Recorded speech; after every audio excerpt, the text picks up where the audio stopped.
Olá, meu nome é Solange, eu sou professora de teologia. Nós estamos na terceira aula, no terceiro vídeo, que nós estamos conversando sobre o futuro da catequese.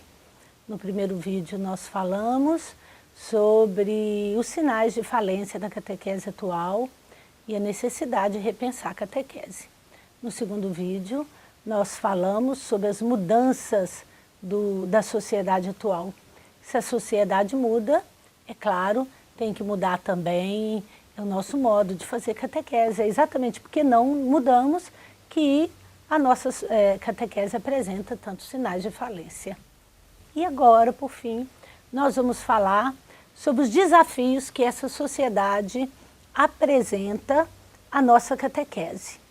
Como que nós vamos fazer? A sociedade mudou, a catequese continua a mesma. Então, não está encaixando, não está batendo, tem alguma coisa que está em desacordo.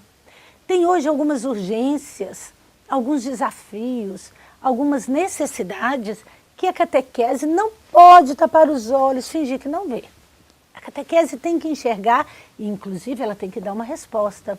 Ela tem que contribuir para, como é que eu diria, responder a esses desafios do nosso tempo.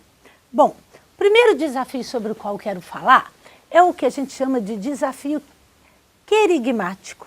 O que é isso? Palavra difícil, né? Querigma vem do grego, quer dizer o anúncio da fé, aquele tanto o conteúdo quanto o modo de anunciar. E hoje o desafio querigmático diz respeito àquele conteúdo básico da fé, aquele núcleo da fé que não é mais tão conhecido na nossa sociedade. O que é o núcleo da fé? É Jesus Cristo, o núcleo da fé cristã. Ou melhor, é a vida de Jesus, sua paixão, sua morte, sua ressurreição e como que ele nos deu o seu Espírito para a gente continuar a sua obra. Ora, há um tempo atrás, há 100 anos atrás, até 50 anos atrás, todo mundo conhecia Jesus, a sociedade era cristianizada. Hoje nós vivemos uma sociedade que a gente chama de pós-cristã. Então, nós não temos mais na sociedade essa experiência de Jesus Cristo que nós tínhamos antes. E a catequese, então, naquele modelo de sociedade, ela podia se dar ao luxo de pegar uma criança, um jovenzinho que vinha de uma família cristã e só burilar a fé, quer dizer, ela podia dar continuidade ao que a sociedade já tinha começado, ao que a família já tinha feito. Agora não. Quando a criança vem para a catequese, ela não conhece Jesus Cristo, ela não fez uma experiência da fé, ela não conhece o querigma que a gente fala. Ela não fez o seu encontro com Jesus Cristo. Numa metáfora, a gente poderia dizer assim, a criança vinha para a catequese com o sapato da fé. Então a catequese ensinava doutrina, dogma, etc., e dava uma espécie de uma engraxada no sapato da fé, para ela receber a primeira comunhão e a crisma. Agora não. Agora a criança, o jovem adulto vem para a catequese sem o sapato da fé. E nós estamos engraxando o pé das pessoas. Aí vai para casa, toma banho, depois da catequese, acabou, mudou tudo de novo. Começa tudo do zero outra vez. Ora, nós chamamos isso de desafio querigmático. O Deus que era presente, evidente antes, hoje é o Deus desconhecido. Nós temos que anunciar Jesus Cristo, começar do zero. Nós temos que convidar as pessoas a conhecerem Jesus Cristo. Nós temos que despertar nelas o desejo. E vamos perguntar uma coisinha aqui entre nós. Será que a nossa fé está provocando esse desejo? Será que a catequese consegue despertar esse desejo? Ou será que a catequese é só um curso para preparar para a primeira comunhão e a crisma e depois receber o diploma e ir embora? Será que nós temos conseguido atingir o coração das pessoas? Será que nós temos colocado elas em comunhão com Jesus Cristo, com Deus de Jesus Cristo? Será que elas têm feito a experiência cristã de Deus, desse encontro com Deus ressuscitado? Isso é uma tarefa urgente da catequese, se a catequese quiser ter futuro. Porque senão ela vai trabalhar, depois vai falar, os resultados são tão poucos. Então, primeiro desafio, o desafio querigmático. O segundo desafio é o desafio que nós chamamos de desafio da interioridade. Hoje, as pessoas E está ligado ao que nós falamos na outra aula, sobre a subjetivação, o processo de subjetivação, inclusive, da fé. Hoje as pessoas, elas não têm mais uma verdade fora delas para elas obedecerem. Vejam, antes a gente dizia assim, está na Bíblia, é assim que Deus quer, tem que ser assim. Ou então a gente dizia, mas é lógico que é assim, é só pensar um pouco. Hoje não.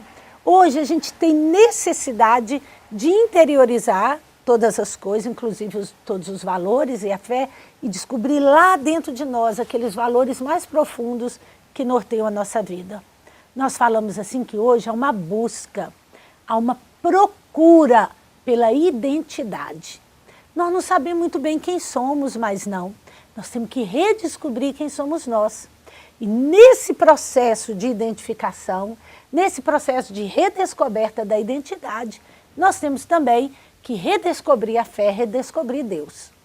Ora, esse processo de identidade é muito importante, processo de interiorização que a gente fala, por isso a gente chama de desafio da interioridade.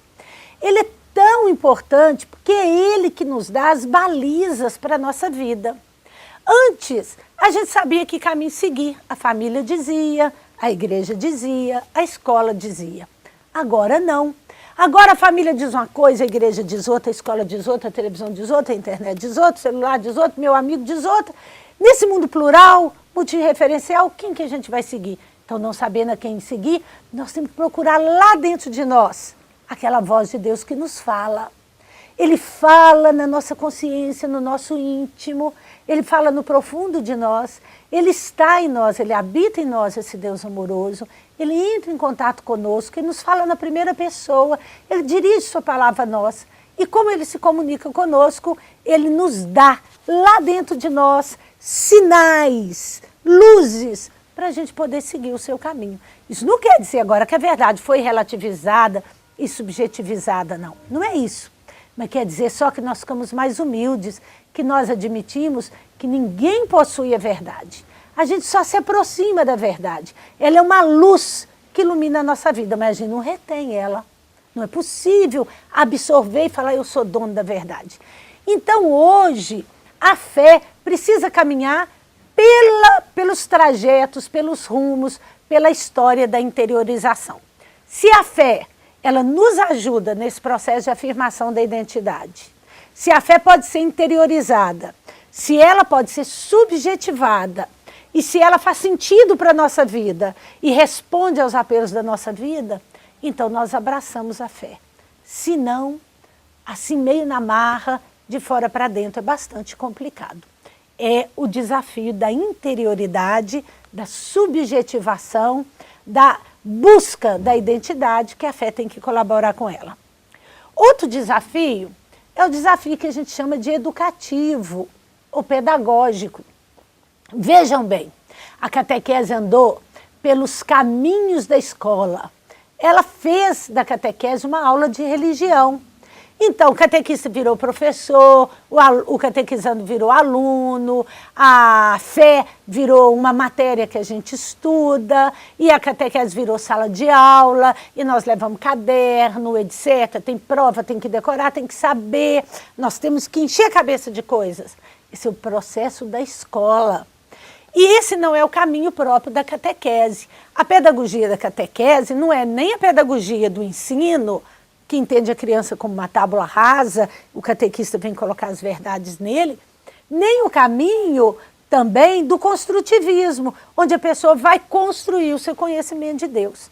Os caminhos da fé são outros. A pedagogia da fé é a chamada pedagogia da iniciação, que o diretor-geral da catequese chama de pedagogia original da fé. Esse caminho catequético, ele é um caminho onde a gente se depara com o mistério. E a gente reverencia Deus, que é muito maior do que nós, mas que na sua bondade entra em contato conosco, se comunica, fala a nós, habita o íntimo do nosso coração, como diz Santo Agostinho, lá na intimidade do coração, é lá quando a gente mergulha, é lá que a gente encontra com o Deus vivo, o Deus de Jesus Cristo. Ora, redescobrir esse caminho é muito difícil. Já estamos viciados no caminho escolar. Como que nós vamos aprender a lidar de novo com esse mistério pascal? Como que nós vamos reaprender a dar catequese? Como que nós vamos desescolarizar a catequese? Se a catequese quiser ter futuro, ela vai ter que redescobrir esse caminho. Ela vai ter que revisitar lá o antigo método de fazer catequese do catecumenato, numa catequese iniciática, mistagógica, catecumenal, uma catequese orante, uma catequese narrativa, e não uma catequese dedutiva, escolar, como a gente tem feito ainda hoje, infelizmente. Por fim, nós vamos falar do desafio comunitário. O mundo hoje mudou muito, e com essa história do mundo ser muito plural, com muitas referências de valores, hoje nós não temos mais a igreja como a única referência, como a única instituição a qual a gente pertence. Isso gera então um problema para a transmissão da fé, porque a nossa fé, como eu já falei no outro vídeo, ela não é uma fé que a gente inventa, dormiu, teve um sonho, de manhã acordou inspirado, inventou a fé cristã. Não é não. A fé que a gente professa é a fé da igreja, da comunidade eclesial. Tanto é que a gente professa a fé da igreja como igreja, porque a gente é igreja. Ora, essa fé da igreja, que é a fé de uma comunidade, de um povo, hoje nós encontramos dificuldades para difundi-la. Porque hoje as pessoas têm a tendência também a subjetivar a fé. Isso não é ruim, se for feito com todo o respeito, num processo bem feito, tá certo?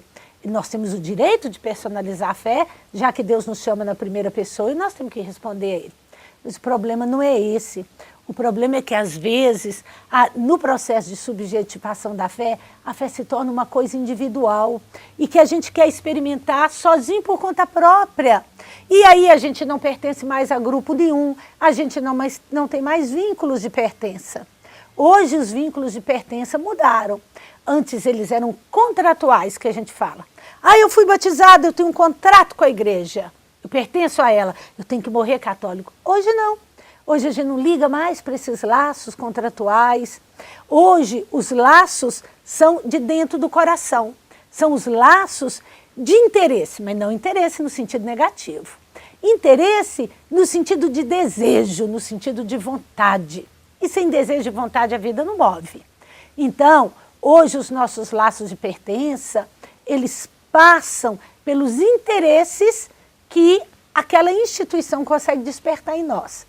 E a fé cristã, ela quer gerar os laços de pertença, ela cobra esses laços de pertença, mas nós só vamos ter o homem moderno, o homem pós-moderno, o homem e a mulher, as pessoas de hoje, só vão ter esses laços se essa comunidade de fé ajudar essa pessoa a afirmar a sua personalidade, a sua identidade, e se a fé fizer sentido para ela e ajudar ela a viver melhor. Se a palavra que a gente comunica para ela faz viver, faz sentido, se ela traz vida plena, ela cria laços de pertença com esse grupo, partilha a vida, se compromete. Se não, ela vai procurar outro grupo. Ora, para a fé ter futuro, ela precisa repensar a vida comunitária. Nós precisamos repensar as paróquias, repensar o que nós estamos propondo para a catequese, porque se a comunidade eclesial não se repensa e não propõe aos catequizandos um caminho, o catequizando também faz a catequese e depois também não pertence à igreja. Se a igreja não se compromete com ele num projeto continuado, também ele não tem laços de pertença com a igreja. Então, ele termina a catequese e vai embora. E a nossa catequese assim não tem futuro. Nós vamos ver todo mundo envelhecer, nós não vamos ver outros virem e a catequese não poderá conhecer um amanhã. Então, queridos irmãos e irmãs, vejam bem, nós precisamos repensar o futuro da nossa catequese. Será que a nossa catequese está trabalhando bem esses desafios? Bom, agora, como fazer uma nova catequese, um novo paradigma catequético, um novo modelo de catequese, a gente precisaria de outras aulas para a gente conversar sobre isso. Por enquanto, a gente pensa nos sinais de falência, pensa na mudança que a sociedade está gerando e pensa nas adaptações que a catequese tem que fazer. Muito obrigada a todos.